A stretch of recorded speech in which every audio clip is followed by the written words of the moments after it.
Atención, porque lo que vas a escuchar no es un discurso más, es una acusación directa, sin anestesia y con una frase que lo cambia todo. La corrupción de Huella. Hoy entramos en la trastienda real del poder, esa que no sale en los titulares rápidos, donde se cruzan tragedias, decisiones políticas, silencios pactados y responsabilidades que nadie quiere asumir. Quédate hasta el final porque aquí se señalan nombres y pactos. Se explica por qué el silencio también es complicidad. Y entenderás por qué esto no va de ideologías, va de consecuencias. Si quieres entender qué hay detrás del relato oficial, este vídeo es para ti. ¡Arrancamos! Muy buenos días, muchas gracias a todos los profesionales de los medios de comunicación, una vez más por su seguimiento, muy especialmente ahora en unos días difíciles en los cuales, como el resto de los españoles, estamos conmocionados. Pero si hay algún sentimiento que hoy supera el de la conmoción, es el de la indignación y el sentimiento de asco, porque vamos rumbo a la tercermundialización de la vida pública española, de nuestras infraestructuras, y porque constatamos que si hay hoy más corrupción que en el Ministerio de Transportes en algún lugar, probablemente será solo en el Palacio de la Moncloa. Y constatamos que la corrupción mata. La tercermundialización de las infraestructuras en España es el rumbo al que nos ha condenado un gobierno mafioso y corrupto con el que ha colaborado activamente y alegremente la señora Pilar Alegría, que es la enviada de Pedro Sánchez a estas elecciones regionales en Aragón. Una tercermundialización que afecta a todo, no solo a las vías férreas, a las carreteras, a escuelas, universidades, a la red eléctrica, como hemos podido comprobar muy recientemente, y también a nuestros servicios públicos, como los servicios hospitalarios, que están totalmente colapsados por algo que ya no es simplemente inmigración, sino que es directamente una invasión, promocionada por aquellos que han dicho que la sanidad que los españoles pagan con los impuestos es una sanidad universal para todo el planeta y que luego lleva a los españoles a padecer listas de espera brutales. Esa es la realidad. Una invasión migratoria, como las que padecen muchas regiones de España y muchos pueblos, que trae innumerables problemas. Colapso de los servicios públicos, inseguridad en las calles, como las que ha padecido este mismo pueblo, la Almunia de Villagodina, y también islamización. Pero no tenemos ninguna duda y no vamos a olvidar que si Pedro Sánchez ha llegado tan lejos, lo ha hecho gracias a la colaboración y al apoyo del Partido Popular. Porque los pactos del Partido Popular y del Partido Socialista, desde Bruselas hasta Ceuta, pasando por los pactos que han tenido en Madrid, son los que han dado aliento y los que han dado cuerda a este gobierno durante mucho tiempo. Les acabamos de ver votar conjuntamente sobre un asunto tan grave como el de Mercosur en el Parlamento Europeo ayer mismo. Mercosur, que es el certificado de defunción del campo español, después del Pacto Verde, que era la amenaza de muerte, y que también habían impulsado durante muchos años el Partido Popular y el Partido Socialista de la mano. Ellos son responsables, desde el búnker de Bruselas en el que conviven el señor Sánchez y el señor Feijóo, de la desindustrialización de Europa, de la ruina de nuestro campo, del expolio fiscal, de la pérdida de libertades, de la pérdida de soberanía, de la invasión migratoria y de toda la inseguridad y de colapso que trae sobre nuestros servicios. Y estamos aquí para dar una alternativa y para hacerlo todos los días, cumpliendo con nuestra obligación y trabajando. Y no para hacer como otros que se escudan en el luto y en el sufrimiento de la gente para no asumir sus responsabilidades públicas, como estamos comprobando estos días.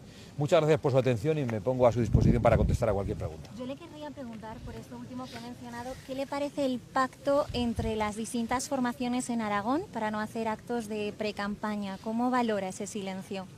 Me parece que es un silencio cómplice con una tragedia que no es una tragedia natural, que es una tragedia que tiene motivaciones, que ha ocurrido por algo.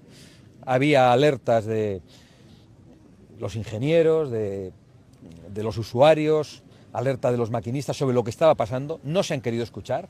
Hemos visto al ministro de Transportes dándose golpes en el pecho diciendo que iba a poner la alta velocidad en España a 350 kilómetros por hora, y un día después de la tragedia, después de peticiones que ya venían produciéndose por parte del sindicato de maquinistas, la bajan a 150 kilómetros hora.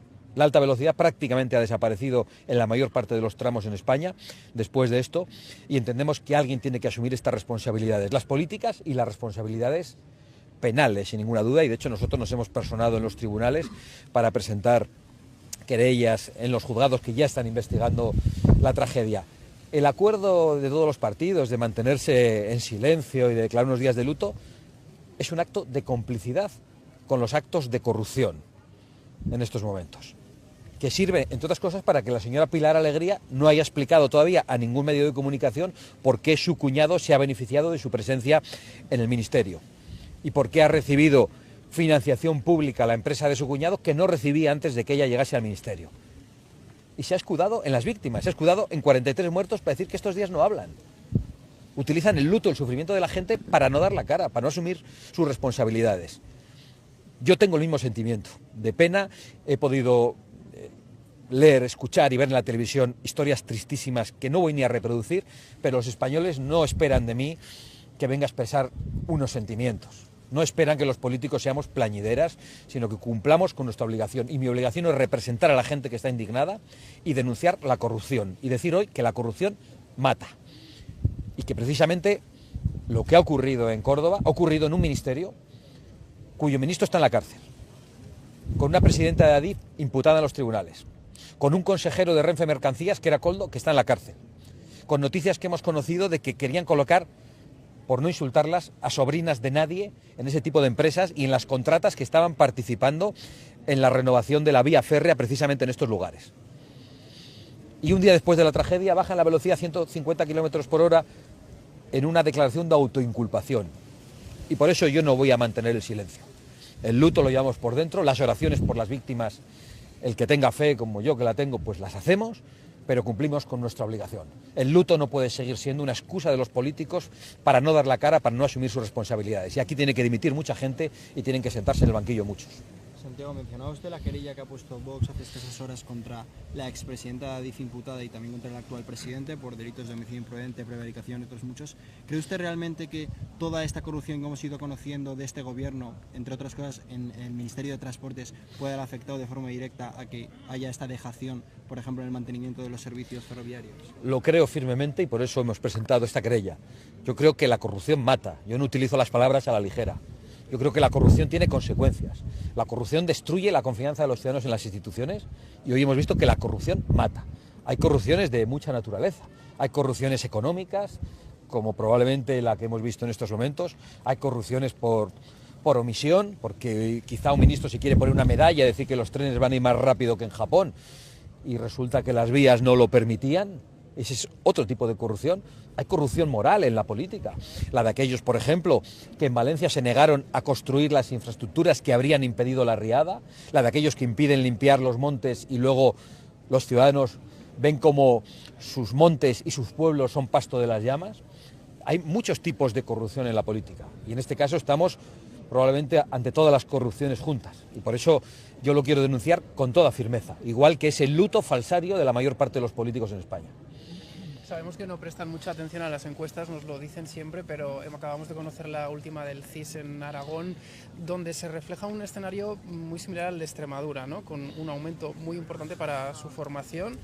El PP también ganaría, pero necesitaría en este caso a Vox para gobernar. No sé si ha hecho una lectura de esta encuesta, si la había visto o qué es lo que opina. Bueno, como usted dice bien en su pregunta, hago pocas lecturas de las encuestas, prestamos poca atención a las encuestas y especialmente prestamos poca atención a las encuestas del Centro de Investigaciones Sociológicas y del señor Tezanos, porque si hablamos de corrupción hay que hablar de la corrupción del señor Tezanos, hay que hablar del fallo en las expectativas del señor Tezanos, de cómo utiliza las encuestas para favorecer al Partido Socialista.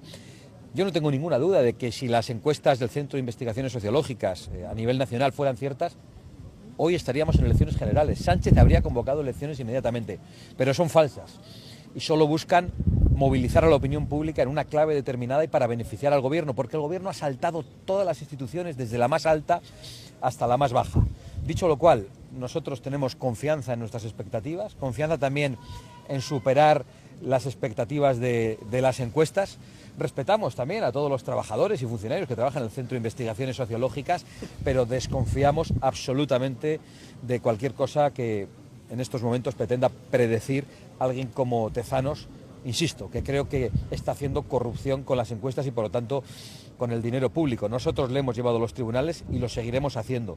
Hemos presentado incluso peritajes que demuestran cómo se manipulan estas encuestas y por lo tanto tengo que manifestar toda la desconfianza. ¿Hay algún avance en las negociaciones en Extremadura? No lo hay. No lo hay. Hay una constatación y es que el Partido Popular solo tiene dificultades para negociar con Vox. El Partido Popular ha negociado históricamente con Pujol, con Arzallus, con Convergencia y Unió, el Partido Nacionalista Vasco, y es un negociador flojo. Ha entregado muchas cosas. Ha negociado con el Partido Socialista en Bruselas, en Ceuta, no ha tenido dificultades para imponer el menú halal a los niños en Ceuta. Y en cambio, cuando tiene que negociar con Vox, todos son dificultades. Es sorprendente. Por otro lado, el Partido Popular es muy distinto en función del territorio y probablemente en Extremadura es el lugar donde los dirigentes del Partido Popular son más similares a los dirigentes del Partido Socialista. Eso dificulta las cosas. Nosotros queremos un cambio de rumbo y en estos momentos no está garantizado. Eso no significa que no estemos dispuestos a negociar.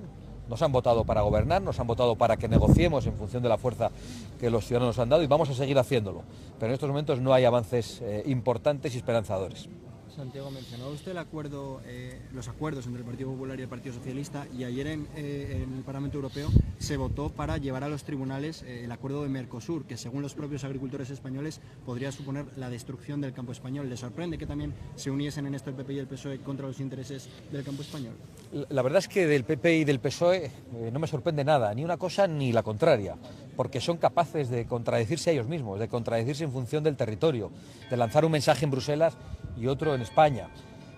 No me sorprende especialmente del Partido Popular. Yo he visto al señor Feijóo hacer declaraciones sobre Mercosur, a favor de Mercosur y por otro lado aparentando criticarlo.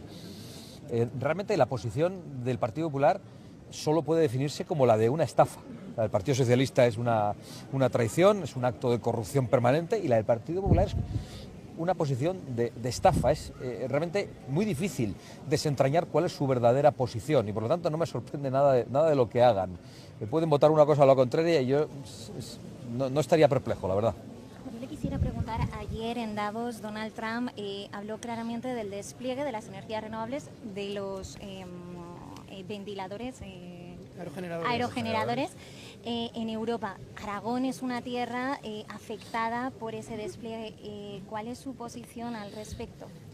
Mi posición es la de que España, si no fuese por sus políticos, sería un país rico desde un punto de vista energético y los españoles pagarían una factura de la energía barata, porque España es un país que por su orografía, por sus desniveles, puede tener saltos para la producción de energía eléctrica mediante el agua, por su viento puede tener molinos y se pueden colocar en lugares que no estropeen el paisaje, puede tener energía solar porque hay mucho sol y debe colocarse en lugares que no sean tierras productivas, no se pueden arrancar olivos centenarios para plantar huertos solares y España no debería haber renunciado nunca a la energía nuclear ni a la energía térmica, porque mientras España, y probablemente en esto estamos a la cabeza de Europa, que también se está suicidando, hace todo esto, vemos como China, Estados Unidos, Rusia y la India van por otros lugares. Y podemos aquí dejar de contaminar con energía térmica y podemos creernos todo ese rollo de la descarbonización, que es pura ideología. Pero mientras nosotros tomamos estas medidas que arruinan a las clases medias, otras potencias lo que están haciendo es contaminar mucho más. Y nosotros estamos arruinando a nuestros pueblos. Y por lo tanto yo comparto esa reflexión sobre aquellos que han hecho una política energética basada en la ideología. Y eso es lo que ha hecho Europa durante mucho tiempo. Creo que hay que cambiar el rumbo de la política energética en Europa, del que es culpable el Partido Socialista y el Partido Popular. Lo repito con toda claridad. Ellos han llegado a los grandes acuerdos. El Pacto Verde, ahora con esta doble vuelta de tuerca de Mercosur que arruina el campo. Ellos han llegado a los acuerdos de París, han llegado a los acuerdos migratorios. Ellos son responsables de todo lo que está pasando en Europa y que yo denunciaba. Y además, para sostener esta ruina, contribuyen con el expolio fiscal, que solo va a traer más ruina, menos industria, menos comercio y menos prosperidad para la gente y para las clases medias.